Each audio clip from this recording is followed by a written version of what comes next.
જય માતાજી મિત્રો।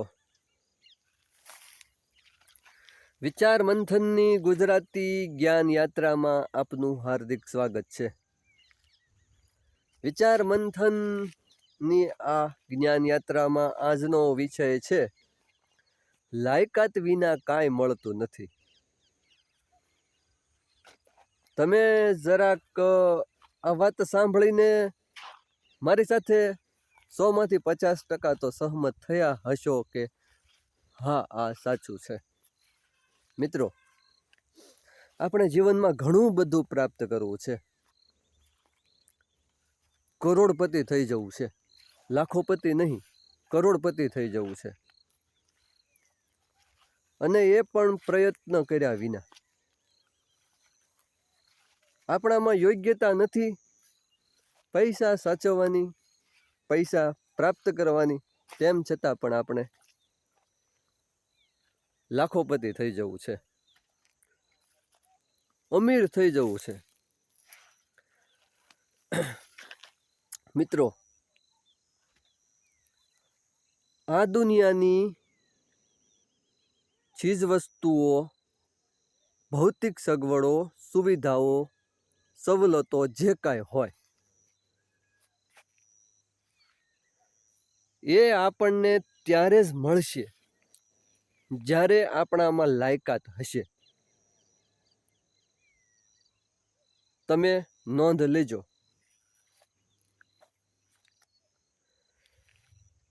આપણી પાસે પૈસા આવ્યા, ધન આવ્યું, રૂપિયા આવ્યા, તો આપણે એના માટે મહેનત કરી હશે ને।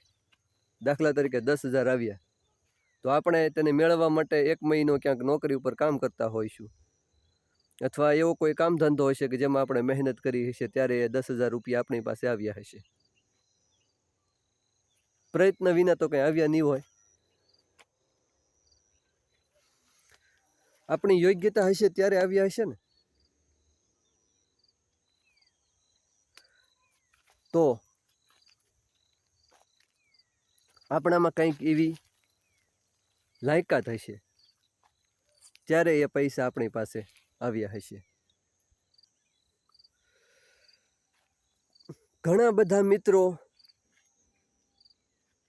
ખુશ નસીબ હોય છે કે જેમને મહેનત કર્યા વિના, લાયકાત પ્રાપ્ત કર્યા વિના, એ સુખ સુવિધા બાબત યોગ્ય બન્યા વિના ઘણી બધી સવલતો પ્રાપ્ત થઈ જતી હોય છે। ઘણા સાથે આવું બનતું હોય છે। દાખલા તરીકે કોઈ વ્યક્તિએ નવી 4 વ્હીલ મોટર ખરીદી છે, પરંતુ તેને તેમાં 1 રૂપિયાનો પણ ખર્ચ કરવો પડ્યો નથી, કારણ કે એ વ્યક્તિના પિતા અમીર છે અને એ વ્યક્તિએ એ 4 વ્હીલ મોટર માટે પૈસા ખર્ચ્યા નથી, બરાબર।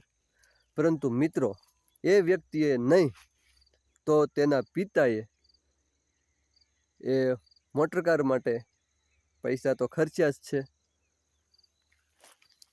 અને એ ત્યારે જ શક્ય બન્યું કે જ્યારે જે વ્યક્તિએ મોટરકાર ખરીદી છે તો એ વ્યક્તિના પિતાએ મહેનત કરીને પૈસા મેળવ્યા હશે, એ પિતાની એ વ્યક્તિની કોઈ લાયકાત હશે ત્યારે જ તેના સુધી પૈસા આવ્યા હશે, અને સરવાળે તેના પુત્રએ નવી કાર ખરીદી હશે। જો મફતમાં જ બધું મળતું હોય તો આપણે તેને સાચવી શકીએ નહીં। આ કુદરતનો નિયમ છે। મહેનત કર્યા વિના, પરસેવો પાડ્યા વિના જો આપણને આ જગતમાં બધું મળવા માંડે ને તો આપણે તેનું જતન નહીં કરી શકીએ, આપણને તેની કિંમત નહીં સમજાય, અને આપણે જો તેની પાછળ મહેનત કરી હશે, તેના માટે પ્રતીક્ષા કરી હશે, તનતોડ મહેનત કરી હશે, તેને મેળવવા માટે ઉજાગરાઓ કર્યા હશે, તો મિત્રો જે ચીજ વસ્તુ આપણે પ્રાપ્ત કરી હોય તેને આપણે સાચવીને રાખીશું, તેનું આપણે ધ્યાન રાખી શકીશું, તેનું આપણે જતન કરી શકીશું। મિત્રો, મહેનત વિના અને મહેનત કરીને ચીજ વસ્તુ જે મળે તેમાં ફરક આટલો જ છે કે આપણને જે શ્રમ કર્યા વિના વસ્તુ મળે તેનું આપણે યોગ્ય રીતે જતન કરી શકતા નથી, અને જેને આપણે મહેનત કરીને પ્રાપ્ત કર્યું હોય તેનું આપણે સારી રીતે જતન કરી શકીએ છીએ. મિત્રો, ખોટા છેકછલ્લીના વિચારો વિચારવાનું છોડી દો. મહેનત કર્યા વિના કાંઈ મળવાનું નથી, અને મળશે તો તેને આપણે સાચવી શકીશું નહીં. એટલા માટે જે પણ તમારે જોઈએ છે આ જગતમાં, આ સંસારમાં, તમારી ઈચ્છા છે, તમારી યોગ્યતા પ્રમાણે તમને મળશે જ.